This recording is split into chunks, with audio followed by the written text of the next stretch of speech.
ते आहे, पण नरेंद्र मोदी अमित शाह याच्यावरची कुठली प्रतिक्रिया देणार नाही. त्यांचा मनसुबा नेमका काय आहे त्यांनी पण स्पष्ट करावा. आणि उद्या महाराष्ट्रातल्या 2 वाचाळवीरांच्या विरोधात आणि देशामधले जे वाचाळवीर आहेत, मग तो केंद्रीय मंत्री असतील किंवा माजी आमदार असतील दिल्लीतले आणि महाराष्ट्रातले 2 वाचाळवीर, या वाचाळवीरांच्या विरोधात महाराष्ट्रामध्ये आम्ही उग्र आंदोलन उद्या महाराष्ट्रात करणार आहोत.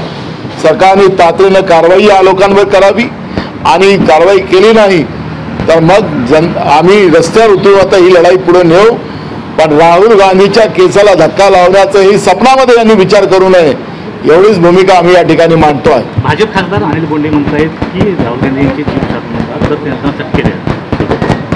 या बोंडेंना माझा सल्ला असा आहे, तो काही विद्याजीवी आहे किंवा राजकीय आहे म्हणून त्याला सगळ्या गोष्टी मिळतात आहेत. त्याचा भाऊ पोलीस इन्स्पेक्टर, त्याची कृती काय झालेली आहे ते आमच्याजवळ सगळं माहिती आहे. योग्य वेळ करू. आता ज्याच्यामुळे या बोंड्याला सगळं मिळालं, मंत्रीपद मिळालं, राज्यसभा मिळाली म्हणून यांनी फार विद्वान आहे असं समजू नये. त्याचा भाऊ इन्स्पेक्टर, त्यांनी केंद्रातले जे 2 आहेत अमित शाह आणि मोदी यांच्यासाठी काय काम केलेलं आहे त्याचाही रेकॉर्ड आहे, ते योग्य वेळेवर काढू.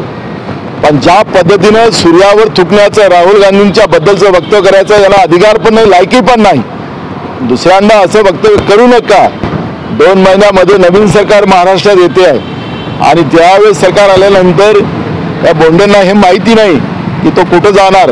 त्याच्यामुळे मी त्या लेवलवर जाणार नाही. मी यांच्यासारखं वाह्यात शब्द वापरणार नाही, पण मी इशारा या निमित्तानं त्यांना केलेला आहे. दुसऱ्यांदा या पद्धतीचं वक्तव्य करू नये आणि सरकारने या वाचाळवीराला थांबवावं